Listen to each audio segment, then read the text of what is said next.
A liberal journalist ridicules Barron Trump in public. His remarkable response leaves the crowd in stunned silence.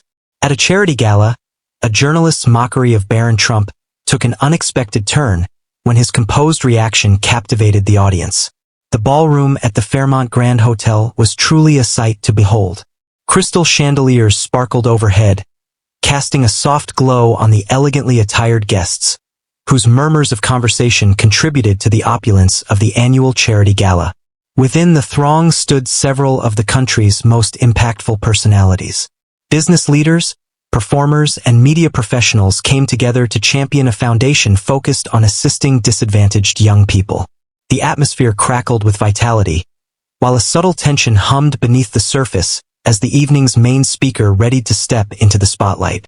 In a more discreet corner, toward the back, sat Barron Trump. At merely 18 years of age, his towering stature and composed presence caught the eye, albeit not by design. A family friend had extended an invitation to him, a subtle move intended to welcome him into a new realm. In contrast to the many attendees who flourished under the bright lights, Barron appeared at ease in his role as an observer, his sharp blue eyes surveying the room with a tranquility that contradicted his youth. The gala progressed seamlessly. A string quartet serenaded the atmosphere, while waitstaff gracefully navigated the space, offering exquisite hors d'oeuvres and champagne. Exchanges were heartfelt, and chuckles danced among the gathering. As the evening unfolded, it became increasingly evident that the moment everyone had been anticipating was the speech. The acclaimed figure in progressive media had been revealed weeks prior as the keynote speaker for the evening. Renowned for their keen insight and bold viewpoints, they garnered admiration from some while facing backlash from others due to their passionate discourse. This evening, they vowed to present a discourse that would provoke new viewpoints and spark contemplation. As the MC began to introduce the journalist, the atmosphere shifted palpably. Whispers faded, drinks were placed aside, and every gaze fixated on the stage. Barron, as well, reclined a bit in his chair, his face a mask of inscrutability. The writer approached the podium, a self-assured grin illuminating their expression. Clad in a sharp black suit, they radiated charm and sophistication. The crowd offered courteous applause, yet an undercurrent of anticipation lingered in the air. Would they dare to challenge limits tonight, as they frequently did? No one saw it coming, the extent of it all. As the spotlight bathed the stage in light and the speaker took the floor, the night's sophistication was poised to transform into a moment of unforgettable significance for everyone present. The writer started effortlessly, their voice casual and infused with charisma. They laughed about the city's notorious traffic and exchanged a playful story about a previous gala incident where a champagne tower came crashing down. Chuckles spread among the crowd, easing the early unease. For a brief instant, it seemed like just another glamorous occasion, refined, expected, and innocuous. However, their tone soon changed. What began as a broad discussion on politics and culture shifted into a more focused analysis. They alluded to prominent political figures, playfully highlighting their idiosyncrasies and blunders. Every jab elicited laughter and nods from some in the audience, while others shared looks, their smiles growing more restrained. Subsequently, attention shifted directly to Donald Trump. It's impossible to discuss the current state of affairs without acknowledging the individual who transformed orange into the new black. The writer jested, eliciting a few chuckles from the audience. Whether you adore him or despise him, there's no denying it. He's a constant source of inspiration for individuals like myself. The audience's reaction was varied. Some chuckled freely, while others fidgeted uneasily in their chairs. Barron sat silently at his table, a statue of calm, his face a mask of inscrutability. If the reporter was aware of his presence, they certainly didn't show it, at least not at this moment. The humor flowed relentlessly, each punchline more cutting than the previous. The writer transitioned to discussing Trump's policies, his tweets, and even his public appearances. The laughter started to fade, giving way to a rising tension among the crowd, yet the writer pressed on. And naturally, they remarked, taking a moment for emphasis, we must not overlook his most underrated legacy, the future generation. Let's discuss Barron. A shared intake of breath echoed across the space. All eyes were drawn to Barron, who remained still, his expression now the focal point of interest. The tone was light-hearted, yet the words had a sharp edge. Picture a childhood spent in a shimmering tower, encased in marble, while your father shares whimsical thoughts online, leaving the rest of us to navigate the struggles of the workweek. That surely contributed to personal growth. The effort to be funny missed the mark. A few in the audience laughed uneasily, while the majority remained in shocked quietude. The unexpected attention, neither sought nor desired, had fallen directly upon Barron. Yet, rather than succumbing to the pressure of the situation, Barron held his ground, his poise unwavering. What he would do next, though, would send shockwaves through the entire room. The atmosphere felt charged with anticipation. All attention was focused on Barron Trump, a young individual suddenly catapulted into the limelight. The author's words hung in the atmosphere, weighty and incisive, as the audience anticipated his response. Yet Barron remained unperturbed. He remained still in his chair, not a flicker of anxiety in his demeanor. Instead, he remained perfectly still, his expression serene yet enigmatic, his hands gently placed on the edge of the table. The stillness intensified with every fleeting moment. A handful of individuals cast sidelong looks at one another, their unease unmistakable. Even the reporter appeared to sense the tension, their assured grin wavering just a bit as they cast a glance toward Barron's table. Maybe they anticipated a chuckle or perhaps a casual wave of indifference. Nothing compares to this subtle rebellion. Barron's stillness was not a result of apathy. It was a completely different experience. His presence, subtle yet powerful, appeared to expand as the moment lingered. The space, once alive with chatter and mirth, now lay in an unsettling silence.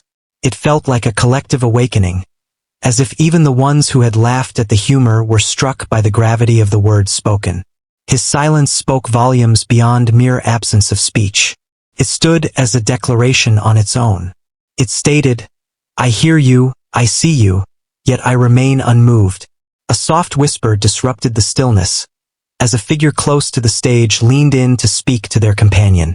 The reporter cleared their throat, striving to reclaim the atmosphere of the scene. A challenging audience, they whispered into the microphone, attempting a laugh that fell flat in the silence. The atmosphere was charged, enveloping the space in a palpable haze. And then Barron made his move. With measured intent, he eased his chair away and rose to his feet. The gentle rasp of the chair legs gliding over the floor filled the silence of the room. Standing at just over 6 feet, he presented an impressive silhouette, his stature complemented by an air of surprising wisdom. He surveyed the crowd, his eyes gliding over the room until they landed on the reporter. Barron remained silent for the moment. His mere presence drew the eye, quieting even the softest murmurs from the corners of the room. He moved away from his table and approached the stage, each step deliberate, his stance upright and resolute. The reporter stood still, their previous assurance dissipating as Barron drew near. The audience observed, their gazes filled with a blend of eagerness and incredulity. No one could predict his words or actions, yet one thing was undeniable. This young man was on the brink of seizing the moment. However, as Barron approached the edge of the stage and began to speak, his words took everyone by surprise. As Barron approached the edge of the stage, the audience's eyes were drawn to him in unison. The atmosphere crackled with intensity, each moment stretching out like a never-ending saga. He paused a short distance from the podium, maintaining an upright and serene demeanor. With a voice calm and purposeful, he articulated his thoughts, his words slicing through the stillness with precision. "Thank you for your insight," he began, his voice steady yet resolute. His selection of language surprised both the reporter and the crowd. There was a calmness, devoid of any anger or indignation, just an unsettling sense of control that appeared to surpass his age. "I've spent my life observing how others form opinions about me, my family, and my experiences," Barron continued, his gaze locked on the journalist. It has nearly turned into a pastime for certain individuals, a method to bridge the voids when the complete narrative remains elusive. I understand being in the public eye is part of the job. The room was hushed, entranced by the depth and sophistication in his voice. Even those who had previously chuckled at the earlier jokes now remained still, their faces marked by a sense of discomfort. However, there's a crucial point that frequently goes unnoticed, Barron remarked, his tone altering just a bit, a quiet intensity emerging. Within each headline, within every punchline, lies a person, an individual with unique challenges, aspirations, and a narrative of their own. You might believe you have me figured out due to my father's identity, but the truth is you don't truly know me at all. The reporter, who had been clutching the edge of the podium, now appeared distinctly uneasy. Barron's words served not as an assault, but rather as a reflection, revealing the gravity of the moment that had just unfolded. What I've come to understand, Barron remarked, taking a brief pause, is that respect doesn't necessarily need to be earned. It ought to be offered without reservation, particularly when you are unaware of another's journey. A wave of whispers swept across the crowd, yet Barron had more to say. He shifted a bit, engaging with the audience as much as he was with the journalist. We exist in an era where it's all too simple to undermine one another, he stated, his tone unwavering yet imbued with a subtle determination. Words hold immense influence. They possess the power to inflict pain or to bring about restoration. They have the power to separate or they have the ability to come together. I believe we could all benefit from a bit more of the latter. The crowd was captivated. Barron's words, delivered with a serene determination, held a significance that appeared to surpass his years. It was evident that he wasn't merely reacting to a fleeting instance. He was addressing something far more significant, something that resonated on a universal level. Barron stepped back, his eyes meeting the journalists once more. He spoke gently, hoping to provide food for thought. His voice carried no malice, just a quiet strength that filled the room with a sense of awe. He pivoted and started his journey back to his seat, the gentle taps of his shoes against the gleaming floor the sole sound in the astonished quiet. Silence enveloped the scene, as if time itself had paused. Not a single soul stirred. Silence enveloped the room. Even the reporter stood frozen, their earlier confidence completely evaporated.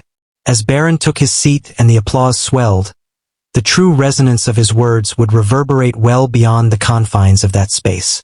The applause began as a tentative clap from a spot near the front of the room, but it swiftly intensified, rippling through the audience like a wildfire. In an instant, the whole ballroom rose, bursting into a resounding standing ovation. Some applauded with genuine admiration, while others clapped as if seeking redemption for the awkwardness that had lingered moments before. The speaker, remaining at the podium, tried to conjure a smile, yet it was evident that the moment had slipped away from them. Barron, comfortably settled at his table, remained unfazed by the applause. He maintained his poise, giving a courteous nod to the individuals gathered around him. It wasn't a lack of confidence or reticence. It was the calm certainty of an individual who had articulated precisely what was necessary. In just a few hours, fragments of the event started to inundate social media. Those present had quietly captured Barron's speech on their phones, and the video was now circulating rapidly. Social media posts, including tweets, Instagram stories, and TikTok videos, encapsulated the spirit of the night, featuring comments that varied from praise for Barron's poise to critiques of the journalist's inappropriate humor. Barron Trump just demonstrated an impressive lesson on class and respect, according to a viral tweet. A recent post from a well-known figure at the event remarked that regardless of opinions about his family, this young man has certainly provided us all with something to ponder. The following morning, the story caught the attention of various news outlets. Many lauded Barron for his composure, deeming it a pivotal moment for an individual who had lived much of his life under the gaze of public examination. Some engaged in a discussion about the morality of the journalist's statements, pondering if public figures, particularly those who are young, should be subject to such scrutiny. The journalist, in response, released a statement the next day, emphasizing that humor and critique are potent instruments, yet they should be used with care. Last night, I overstepped and extended my apologies to Barron Trump for my comments, yet not everyone took the apology at face value. Talk shows, podcasts, and online forums were alive with intense discussions surrounding the incident. Some contended that Barron's address was an essential plea for decorum in a world that is becoming ever more divided. Some viewed it as a touching reminder that even public figures are human beings worthy of respect. For Barron, the whirlwind of attention appeared to hold no significance. He resumed his everyday routine with the same understated grace that had characterized his demeanor at the gala.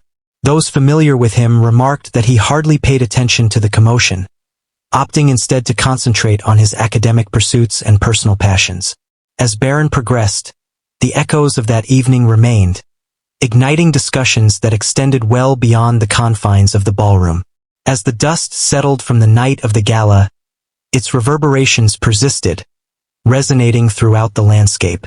Media organizations eventually shifted their focus to different narratives, yet the incident continued to resonate in conversations at dinner tables, classrooms, and workplaces. The evening was analyzed not merely for its dramatic elements, but for the profound insights it imparted. Barron's composed and reflective reply resonated deeply. In a time filled with fervor and immediate responses, his decision to handle the situation with calmness and insight stood out as a welcome exception. Numerous individuals reflected on their personal experiences, pondering the frequency with which we take a moment to consider our responses. How frequently do we select words that create rather than words that harm? For some, the incident served as a pivotal moment of realization. It underscored the simplicity with which one can strip away humanity from others under the guise of humor, politics, or entertainment. The remarks from the journalists served as a poignant reminder of the influence that language possesses, capable of both captivating and causing harm. Parents seized the moment to impart valuable lessons to their children. Footage of Barron's address transformed into a resource in educational settings, fostering discussions around respect, empathy, and the significance of advocating for oneself while uplifting others. Educators commended his skill in navigating conflict with poise, inspiring students to engage in thoughtful reflection on their communication methods. However, the most significant effect of the evening was its capacity to connect disparate worlds, if only briefly. Individuals with diverse political views and backgrounds came together in a shared respect for Barron's impressive maturity. It transcended his surname and the weight of his father's legacy. A young man showcased that respect and empathy continue to hold significance in the world, even when confronted with provocation. In opting to act with kindness and integrity, Barron reminded all present, as well as many observing from a distance, that dignity is indeed a conscious decision. His actions demonstrated that regardless of how intense or divided a situation might get, there is always strength in the decision to elevate oneself above it. As the discussions unfolded, a particular sentiment appeared to echo the loudest. Language has the power to hurt, yet it also possesses the ability to mend. It is our individual responsibility to determine how we utilize them. Ultimately, Barron's actions transcended mere self-defense of his dignity. A moment of collective reflection was sparked, serving as a reminder that respect, even when it seems unwarranted, holds the power to transform. Let Barron's example serve as a poignant reminder for everyone. Language holds immense influence. Employ them with care. Regardless of whether you're interacting with a friend, a stranger, or someone with whom you have differing views, prioritize respect and empathy in your exchanges. If this narrative struck a chord with you, be sure to subscribe for more authentic tales that provoke thought and encourage us to improve ourselves. Let's continue our dialogue.